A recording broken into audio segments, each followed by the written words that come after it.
Wow, look at all them chuck-a-pucks. That looks Wish we could show that. Kids are having the fun out there for sure. Connor Burke back to join me for this an exciting update from that second period compared to the first period. And I'll give you credit, Connor. You said the Sting played about 14 minutes in that first period. I'll give them 18 minutes anyway out of the second period. Definitely. I was going to say, they started a little slow. The first, like you said, 2 minutes, a little lackluster, but after that, wow. Yeah. That's nothing short of exciting. What was your favorite goal in all of that? Like Lucas Fisher was in there, Tyson Doucette, and how quickly I've forgotten the other one already. I think Beckham Edwards got one in there too, didn't he? Yes, that's right, Beckham Edwards, who is somebody we've talked about before and going, we're going to see a little bit more of this Edwards guy. Maybe there is that competition amongst the team now. Yeah, he flies around. I noticed that they switched the lines up a little bit too, that Brown ended up on the line with Doucette and someone else anyway. But yeah. So yeah, and I know they're a little bit testing with the chemistry, I think, so just seeing who works with who. Well, I think they're writing it down. I'm sure they're taking notes on. And to answer your question, definitely the Fisher goal, I think. You know what? Sometimes he gets a little frustrating, but that goal was, wow. And that was Bodine that assisted him, too.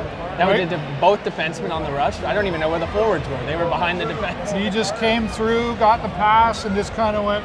2 defensemen on the rush. Yeah, that was. You don't see that very often at all.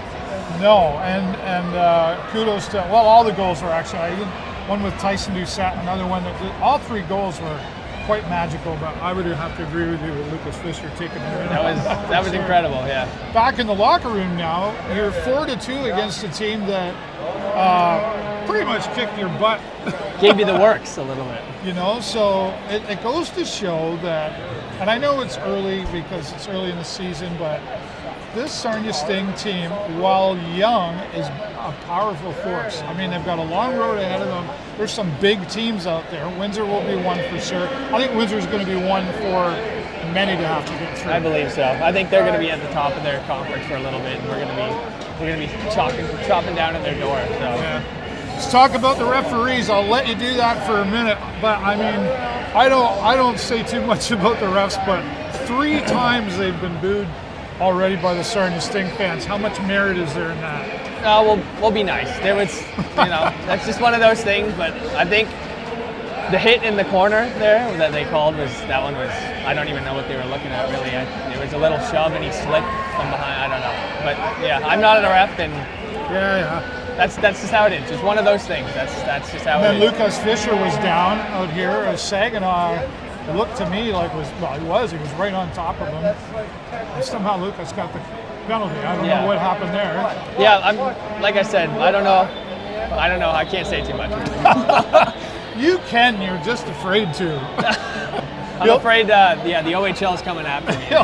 No, they can't talk. They can't touch us. But I know what you're saying. Yeah, you just don't want to complain too much. No. But I could say they were extremely lackluster in that period. Let's go with that. Okay. And they still have another period to redeem themselves. So if we get a little couple calls our way. Do you think they do that? Do you think they redeem themselves? Do you think they go, okay, we got to make up for this? I do actually. Really?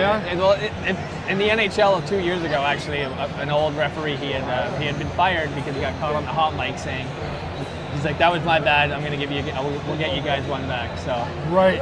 I think that is a big factor actually. If they accidentally make a call that whoops, maybe shouldn't have made that, then I think they're going to look to try and get one back.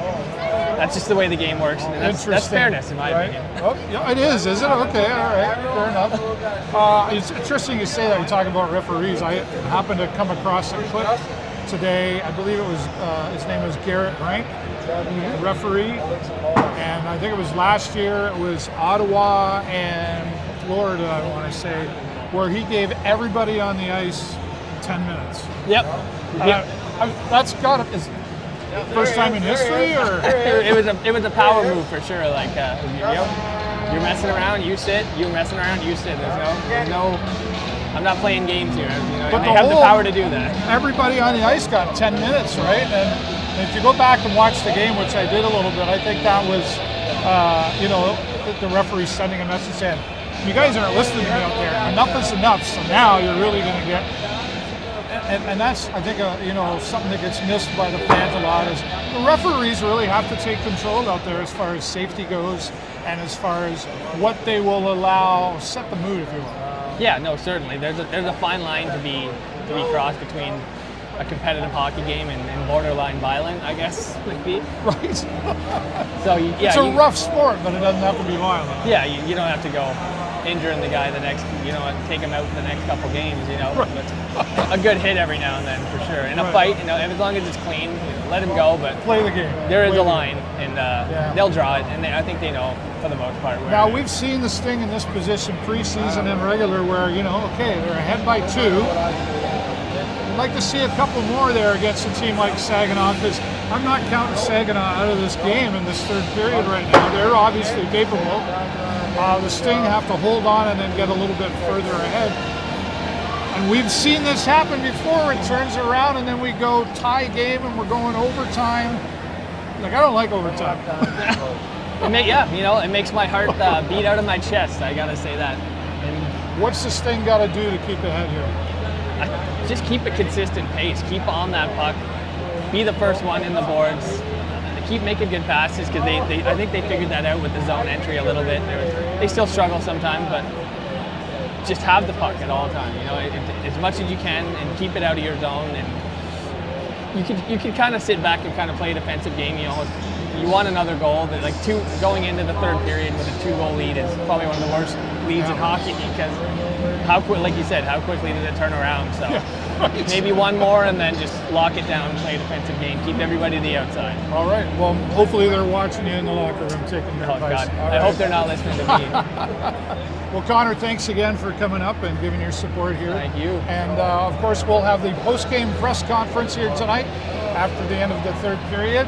Always interesting to hear what is said at the post-game press conference. And thanks again to Hughes Intelligence Canada for allowing us to do our live up here from their hockey suite. All right. Well, we're going to let you get back to your chair, maybe grab a beverage. Maybe a hot dog. Maybe a hot dog. Yeah, why not, eh? Okay, thanks to all of you for watching. We hope you'll share this around for others to enjoy. Until next time, I'm David Burrows, and on behalf of my friend Connor Burke, 1, 2, 3, go Sting, go!